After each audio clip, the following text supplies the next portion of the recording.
क्या तुम्हें मेरी आवाज़ सुनाई दे भी रही है या नहीं? कितनी देर से बुला रहा हूँ, हो भी या मर गई? नितिन एक ही गति से निरंतर चिल्ला रहे थे। क्या चाहिए आपको? हाथ पोंछते हुए लक्ष्मी कमरे में आकर बोली। मेरा रुमाल कहाँ है? सोचा था पढ़ी लिखी पत्नी घर भी संभालेगी और मेरी सेवा भी करेगी, लेकिन यहाँ तो महारानी जी के नखरे ही पूरे नहीं होते। सुबह से साज श्रृंगार यूं शुरू होता है जैसे कहीं दुल्हन बनने जा रही हो। कितनी ही देर तक वो भुनभुनाते रहे। थोड़ी देर बाद फिर से चीखे, नाश्ता तैयार है कि होटल से मंगवाऊं? लक्ष्मी गरम गरम पराठे ले आई।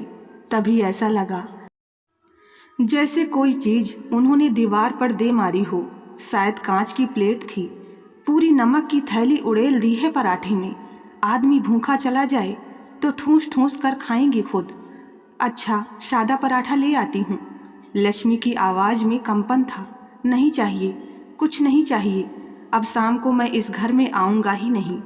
कैसी बातें कर रहे हैं आप? यूँ भूखे घर से जाएंगे तो मेरे गले से तो एक निवाला भी नहीं उतरेगा। मरो जाकर।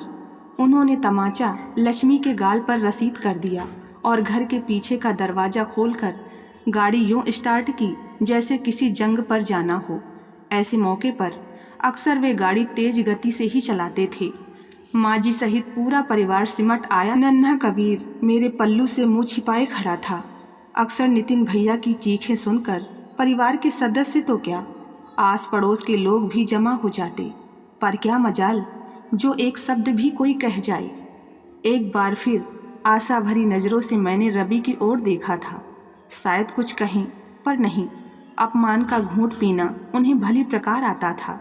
उधर माँ जी को देखकर यूँ लगता जैसे तिरस्कृत होने के लिए ये बेटा पैदा किया था। चिढ़कर मैंने ही मौन तोड़ा। एक दिन आपका भाई मेरी भोली भाली देवरानी को जान से मार डालेगा, लेकिन आप लोग कुछ मत कहिएगा। ना जाने इतना अन्याय क्यों सहा जाता है इस घर में। क्रोध से मेरी आवाज़ कांप रही थी। उधर लक्ष्मी भी सिसक रही थी। अब शाम तक यूं ही वो भूखी प्यासी अपने कमरे में लेटी रहेगी और नितिन भैया शाम को लौटेंगे जैसे कुछ हुआ ही ना हो। एक बार मन में आया उसके कमरे में जाकर प्यार से उसका माथा चूम लूं। सहानुभूति के चंद बोल आहत मन को शांत करते हैं, पर लक्ष्मी जैसी स्वाभिमानी स्त्री को ये सब नहीं भाता था। होंठ सीकर मंद मंद मुस्कुराते रहना उसका स्वभाव ही बन गया था। क्या मजाल जो नितिन भैया के विरोध में कोई कुछ कह जाए। ब्याह करके जब मैं इस घर में आई थी तो बड़ा ही अजीब सा माहौल देखा था मैंने। नितिन भैया और रवि दोनों जुड़वा भाई थे, पर कुछ पलों के अंतराल ने रवि को बड़े भाई का दर्जा दिलवा दिया था। शांत, सौम्य और गंभीर स्वभाव के कारण ही रवि काफ़ी आकर्षक दिखाई देते थे। उधर नितिन उग्र स्वभाव के थे। कोई कार्य तो क्या, शायद पत्ता भी उनकी इच्छा के विरुद्ध हिल जाता तो यूँ आंखें फाड़ कर चीखते मानो पूरी दुनिया के स्वामी हों। माँ और रवि उन्हें नन्हे बालक के समान पुचकारते, सफाई देते, लेकिन वे तो जैसे ठान ही चुके होते कि सामने वाले का अनादर करना ही है। माँ जी तब अपने कमरे में सिमट जाया करती थी और बदहवास से रवि घर छोड़कर बाहर चले जाते। मैं अपने कमरे में कितनी ही देर तक थर थर काँपती रहती थी।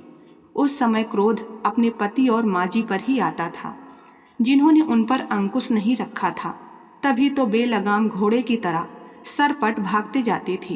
एक दिन मैंने रवि से खूब झगड़ा किया, खूब बुरा भला कहा नितिन भैया को। रवि शांत रहे थे। गंभीर मुख मुद्रा लिए अपने चेहरे पर मुस्कान बिखेर कर बोले, निशा, नितिन की जगह अगर तुम्हारा अपना भाई होता तो तुम क्या करती? क्या ऐसे ही कोसती उसे? सच बताऊं, मैं उससे रिश्ता ही तोड़ लेती। हमारे परिवार में बच्चों को ऐसे संस्कार दिए जाते हैं कि वे बड़ों का अनादर कर ही नहीं सकते। क्रोध के आवेग में बहुत कुछ कह गई थी मैं। जब चित्त थोड़ा शांत हुआ तो खुद को समझाने बैठ गई कि मेरे पति भी तो इसी परिवार का हिस्सा हैं। कभी दुख नहीं पहुंचाया उन्होंने किसी को भी। फिर नितिन भैया का व्यवहार ऐसा क्यों है? एक दिन माँ जी ने अखबार रद्दी वाले को बेच दिए। नितिन भैया को किसी खास दिन का अखबार चाहिए था। टूट पड़े माँ जी पर। रवि ने उन्हें शांत करते हुए कहा, आज ही दफ्तर की लाइब्रेरी से तुम्हें अखबार ला दूंगा। पर नितिन भैया की जबान एक बार लपलपाती तो उसे शांत करना आसान नहीं होता था। गालियों की बौछार कर दी माँ जी पर। वे पछाड़ खाकर गिर पड़ी थी। रवि अखबार लाने चले गए और मैं डॉक्टर को ले आई थी। तब तक नितिन भैया घर से जा चुके थे। डॉक्टर माँ जी को दवा देकर जा चुके थे। मैं उनके सिरहाने बैठी अतीत की स्मृतियों में खोती चली गई। कैसे हृदय विहीन व्यक्ति हैं ये, संबंधों की गरिमा भी नहीं पहचानते। दिन बीतते गए। नितिन भैया के विवाह के लिए माँ जी और रवि चिंतित थे। रवि अपने भाई के लिए संपन्न घराने की सुंदर व सुशिक्षित कन्या चाहते थे। माँ जी चाह रही थी कि मैं अपने मायके की ही कोई लड़की यहाँ ले आऊं, पर मुझे तो नितिन भैया का स्वभाव कभी भाया ही नहीं था। जानबूझकर दलदल में कौन फंसे। एक दिन रवि मुझसे बोले, निशा, नितिन के लिए कोई लड़की देखो ना। मैं विस्मय से उनका चेहरा निहारने लगी थी। समझ नहीं पा रही थी वे वास्तव में गंभीर हैं या यूं ही मजाक कर रहे हैं। नितिन भैया के स्वभाव से तो वही स्त्री सामंजस्य स्थापित कर सकती थी जिसमें समझौते व संयम की भावना कूट कूट कर भरी हो। घर हो या बाहर, आपा खोते एक पल भी नहीं लगता था उन्हें। मैं हल्के फुल्के अंदाज में बोली, ब्याह भले कराओ देवर जी का, पर उस स्थिति की भी कल्पना की है तुमने कभी जब वे पूरे वातावरण को युद्ध भूमि में बदल देते हैं। मैं तो डर कर तुम्हारी शरण में आ जाती हूँ, पर उस गरीब का क्या होगा। मैंने बात सहज ढंग से कही थी, पर रवि गंभीर थे। मेरे दृष्टिकोण का मानदंड चाहे जो भी हो, पर रवि के तो वे प्रिय भाई थे और माँ जी के लाडले सुपुत्र। दोनों की दृष्टि में उनका अपराध क्षम्य था।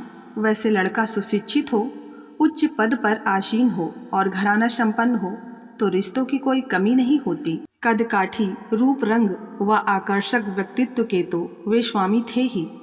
मध्य प्रदेश वाले विनय बाबू की बेटी लक्ष्मी सभी को बहुत भाई थी। मैं सोच रही थी क्या देंगे नितिन भैया अपनी अर्धांगिनी को। उनके शब्दकोश में तो सिर्फ कटु बाण हैं जो कांटे सी पीड़ा ही तो दे सकते हैं। भावों और संवेदनाओं की परिभाषा से कोसों दूर या व्यक्ति उपेक्षा के नस्तर ही तो चुभ हो सकता है। लक्ष्मी को हमारे घर आना था। वो आई भी 2 भाइयों की इकलौती बहन। इतना दहेज लाई कि माँ जी पड़ोसियों को गिनवा गिनवा कर थक गई थी। अपने साथ संस्कारों की अनमोल धरोहर भी वो लाई थी। उसके मृदु स्वभाव ने सबके मन को जीत लिया। मुझे लगा देवर जी के स्वभाव को बदलने की सामर्थ्य लक्ष्मी में है। विवाह के दूसरे दिन स्वागत समारोह का आयोजन था। रवि की वकालत खूब अच्छी चलती थी। बड़े व अभिजात्य वर्ग में उनका उठना बैठना था। नितिन भैया चार्टर्ड अकाउंटेंट थे।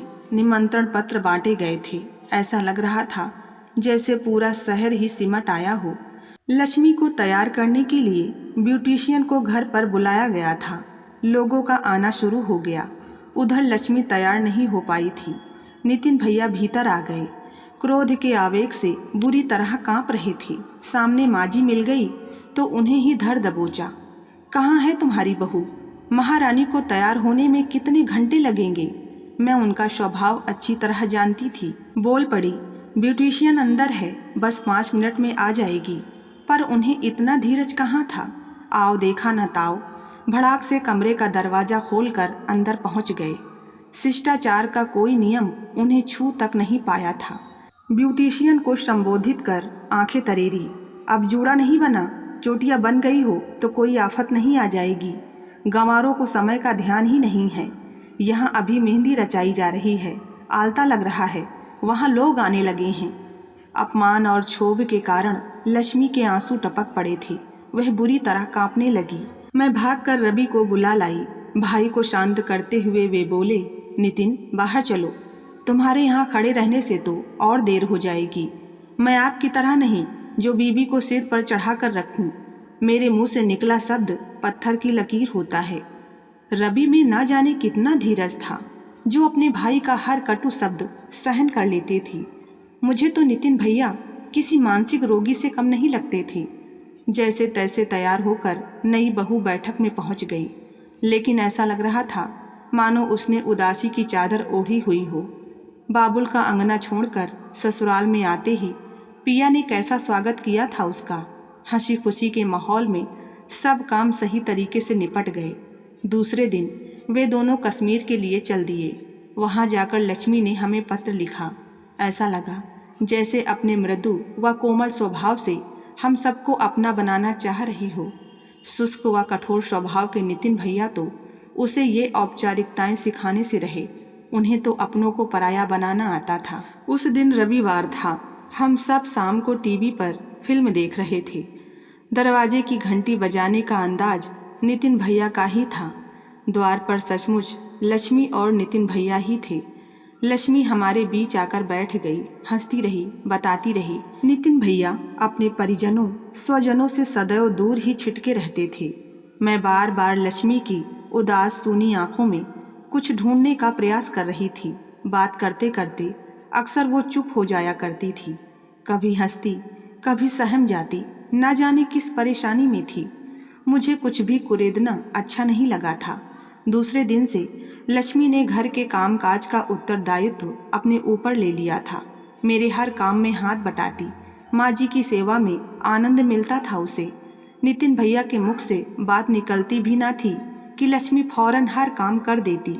एक बात विचारणीय थी कि पति के रौद्र रूप से घबराकर वो उसके पास पल भर भी नहीं बैठती थी। खुश रहती थी, लेकिन पति के सानिध्य से जैसे उसे घृणा सी होती थी।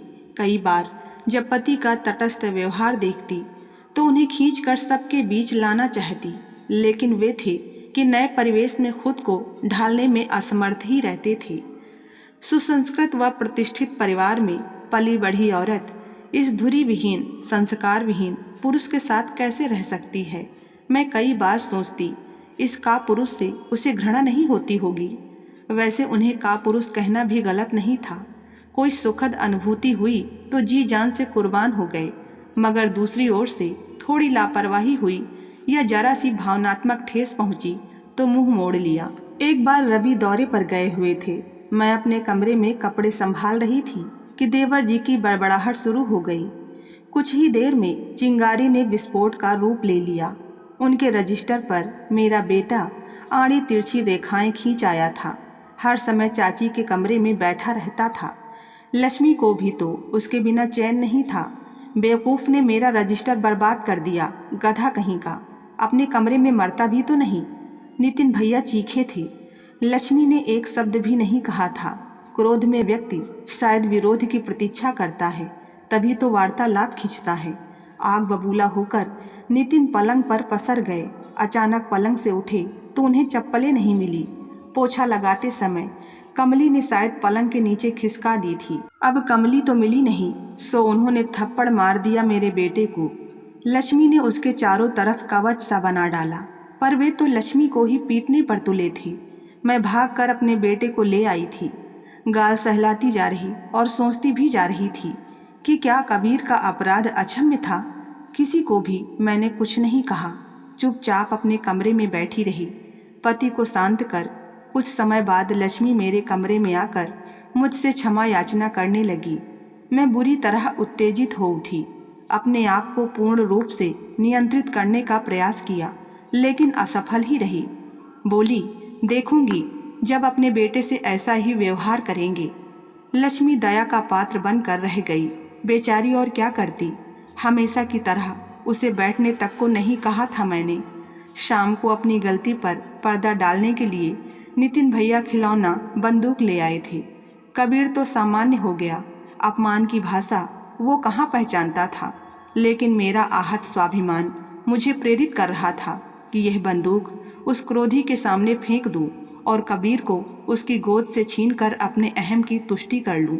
लेकिन मर्यादा के अंश सहेजना रवि ने खूब सिखाया था। उस समय अपमान का घूंट पीकर रह गई। दूसरे की भावनाओं की कद्र किए बिना अपनी बात पर अड़े रहकर मनुष्य अपने अहंकार की तुष्टि भले ही कर ले, लेकिन मधुर संबंध जो आपसी प्रेम पर टिके रहते हैं खुद ब खुद समाप्त होते चले जाते हैं। उसके बाद तो जैसे रोज का नियम बन गया था। लक्ष्मी जितना अपमान व आरोप सहती, उतनी ही यातनाओं की पुनरावृत्ति अधिक तीव्र होती जाती थी। भावनाओं से छलकते आंखों में एक शून्य को टंगते कितनी बार देखा था मैंने। विरोध की भाषा वो जानती नहीं थी। पति का विरोध करने के लिए उसके संस्कार उसे अनुमति नहीं देती थी। उधर नितिन भैया को कई बार रोते हुए देखा मैंने। इधर लक्ष्मी अंतर्मुखी बन बैठी थी। कितनी बार उसकी उदास आंखें देखकर लगता जैसे पारिवारिक संबंधों व सामाजिक दायित्वों का निर्वाह करने में असमर्थ हो। 1 वर्ष के विवाहित जीवन में वो सूख कर कांटा हो गई थी। अब तो माँ बनने वाली थी। मुझे लगता उसकी संतान अपनी माँ को यूँ तिरस्कृत होते देखेगी तो या स्वयं उसका अपमान करेगी या गुमसुम सी बैठी रहेगी। एक दिन लक्ष्मी की भाभी का पत्र आया। ब्याह के बाद शायद पहली बार वे पति के संग ननद से मिलने आ रही थी। लक्ष्मी पत्र मेरे पास ले आई और बोली, भाभी, मेरी भाभी और भैया मुझसे मिलने आ रहे हैं। लक्ष्मी का स्वर सुनकर मैं वर्तमान में लौट आई। बोली, यह तो बड़ी खुशी की बात है। आप तो जानती हैं भाभी, इनका स्वभाव, बात बात में मुझे अपमानित करते हैं। भैया भाभी को मैंने कुछ नहीं बताया है आज तक, उनके सामने भी कुछ। उसका गला रुंध गया। दोषी कौन है लक्ष्मी? अत्याचार करना अगर जुर्म है तो उसे सहना उससे भी बड़ा अपराध है। मैंने उसे समझाया। मैं मात्र संवेदना नहीं जताना चाह रही थी। मैंने आगे कहा, पति को सर्वशक्तिमान मानकर उसके पैरों की जूती बनकर जीवन नहीं काटा जा सकता। पति पत्नी का व्यवहार मित्रवत हो तभी तो वे सुख दुख के साथी बन सकते हैं। लक्ष्मी आवाक सी मेरी ओर देखती रही। उसका सोया विवेक जैसे विकल्प ढूंढ रहा था। दूसरे दिन सुबह ही उसके भैया भाभी आए थे। उन दोनों का सौम्य, संतुलित व संयमित व्यवहार बरबस ही आकर्षित कर रहा था हम सबको। उपहारों से लदे फंदे कभी लक्ष्मी को दुलारते, कभी नितिन को पुचकारते। कितनी देर तक लक्ष्मी को पास बैठाकर उसका हाल चाल पूछते रहे। गंभीर की प्रतिमूर्ति लक्ष्मी ने उन्हें अपने शब्दों से ही नहीं, हाव भाव से भी आश्वस्त किया था कि वह बहुत खुश है। 2 दिन हमारे साथ रहकर माँ जी व नितिन भैया से अनुमति लेकर वे लक्ष्मी को अपने साथ ले गए। प्रथम प्रसव था, इसलिए वे लक्ष्मी को अपने पास ही रखना चाहते थे। नितिन भैया का उन दिनों स्वभाव बदला बदला सा था। चुप्पी का मानो कवच ओढ़ लिया था उन्होंने। लक्ष्मी के जाने के बाद भी वे चुप ही रहे।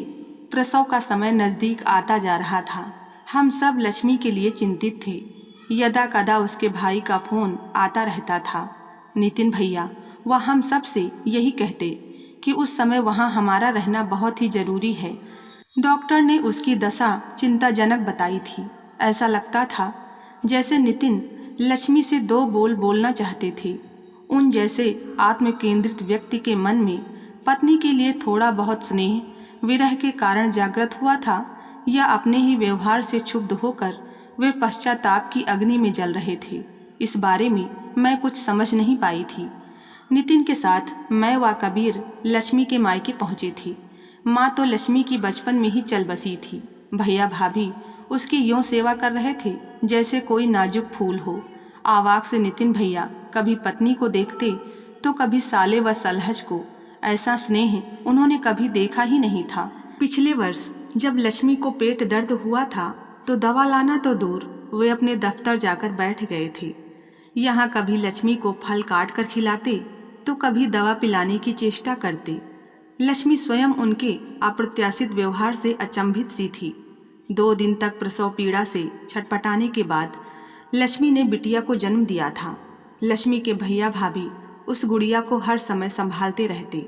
इधर मैं देख रही थी नितिन भैया के स्वभाव में कुछ परिवर्तन के बाद भी लक्ष्मी बुझी बुझी सी थी, कम बोलती और कभी कभी ही हंसती। कुछ ही दिनों के बाद लक्ष्मी को लिवा ले जाने की बात उठी। इस बीच नितिन एक बार घर भी हो आए थे, पर अचानक लक्ष्मी के निर्णय ने सबको चौंका दिया। वह बोली, मैं कुछ समय भैया भाभी के पास रहकर कुछ कोर्स करना चाहती हूँ। ऐसा लगा जैसे दाम्पत्य के क्लेश और सामाजिक प्रताड़ना के त्रास से अर्ध विक्षिप्त होती गई लक्ष्मी का मनोबल मानो सुदृढ़ सा हो उठा है। कहीं उसने नितिन भैया से अलग रहने का निर्णय तो नहीं ले लिया। स्पष्ट ही लग रहा था कि कोर्स का तो मात्र बहाना है। वो हम सब से दूर रहना चाहती है। उधर नितिन भैया बहुत परेशान थे। वह पोह की मनोस्थिति में आशंकाओं के नाग फन उठाने लगे थे। लक्ष्मी के भैया भाभी ने निश्चय किया कि पति पत्नी का निजी मामला आपसी बातचीत से ही सुलझ जाए तो ठीक है। लक्ष्मी कमरे में बेटी के साथ बैठी थी। नितिन भैया के शब्दों की स्पष्ट आवाज़ सुनाई दे रही थी। लक्ष्मी से उन्होंने अपने व्यवहार के लिए क्षमा याचना की, लेकिन वो फिर भी चुप ही बैठी रही। नितिन भैया फिर बोले, लक्ष्मी, प्यार का मोल मैंने कभी जाना ही नहीं। यहाँ तुम्हारे परिवार में आकर पहली बार जाना कि प्यार, सहानुभूति के मृदु बोल मनुष्य के तन मन को कितनी राहत पहुँचाते हैं। उस समय कोई 3 वर्ष के ही रहे होंगे हम दोनों भाई, जब पिताजी का साया सिर से उठ गया। उनकी मृत्यु से माँ विक्षिप्त सी हो उठी। वे घर को पूरी तरह से संभाल नहीं पा रही थी। ऐसे समय में रिश्तेदार कितनी मदद करते हैं ये तो तुम जान ही सकती हो। माँ का पूरा आक्रोश तब मुझ पर उतरता था। मुझे लगता वे मुझसे घृणा करती हैं। ऐसा कैसे हो सकता है? कोई माँ अपने बेटे से घृणा नहीं कर सकती। लक्ष्मी का अस्फुट सा स्वर था। बच्चे की स्कूल की फीस ना दी जाए, बुखार आने पर दवा ना दी जाए, ठंड लगने पर ऊनी वस्त्र ना मिले, तो इस भावना को क्या कहा जाएगा? माँ ऐसा व्यवहार मुझसे ही करती थी। रवि भैया का छोटा सा दुख उन्हें आहत करता। उनकी भूख से माँ की आंतड़ियों में कुलबुलाहट पैदा होती। रवि की छोटी सी छोटी परेशानी भी उन्हें दुख के सागर में उतार देती। रवि भैया क्या विरोध नहीं करते थे? लक्ष्मी, जब इंसान को अपने पूरे मौलिक अधिकार खुद ब खुद मिलते रहते हैं तो शायद दूसरी ओर उसका ध्यान कभी नहीं खिंचता। या हो सकता है मुझे ही ऐसा महसूस होता हो। शुरू में चिड़चिड़ाहट होती, क्षुब्ध हो उठता था माँ के इस व्यवहार पर, लेकिन बाद में मैंने चीख कर चिल्लाकर अपना आक्रोश प्रकट करना शुरू कर दिया। बच्चे से यदि उसका बचपन छीन लिया जाए तो उससे किसी प्रकार की अपेक्षा करना निरर्थक सा लगता है। नहर के समान उत्तरदायित्वों का लबादा मुझे ही उड़ाया जाता। यह मकान, यह गाड़ी, घर का खर्चा, सब कुछ मेरी ही कमाई से खरीदा गया। रवि अपनी मीठी वाड़ी से हर पल जीतते रहे और मैं कड़वी वाड़ी से हर पल हारता रहा।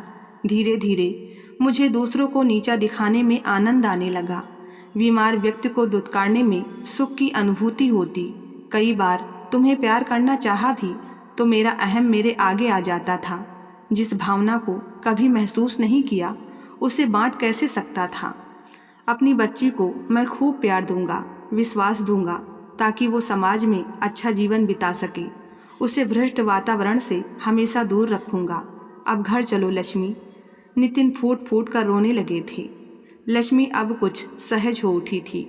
नितिन भैया दया के पात्र बन चुके थे। मैं समझ गई कि मनुष्य के अंदर का खोखलापन उसके भीतर असुरक्षा की भावना भर देता है। फिर इसी से आत्मविश्वास डगमगाने लगता है। इसीलिए शायद वे उत्तेजित हो उठते थे। लक्ष्मी घर लौट आई थी। वह नितिन भैया और उनकी छोटी सी गुड़िया बेहद प्रसन्न थे। कई बार मैं सोचती, यदि नितिन भैया ने अपने उद्दार लावे के रूप में बाहर ना निकाले होते तो यह सुप्त ज्वालामुखी अंदर ही अंदर हमेशा धधकता रहता, फिर विस्फोट हो जाता। तो आज की कहानी में बस इतना ही। कहानी पसंद आई हो तो वीडियो को लाइक करें, चैनल को सब्सक्राइब करना ना भूलें। धन्यवाद।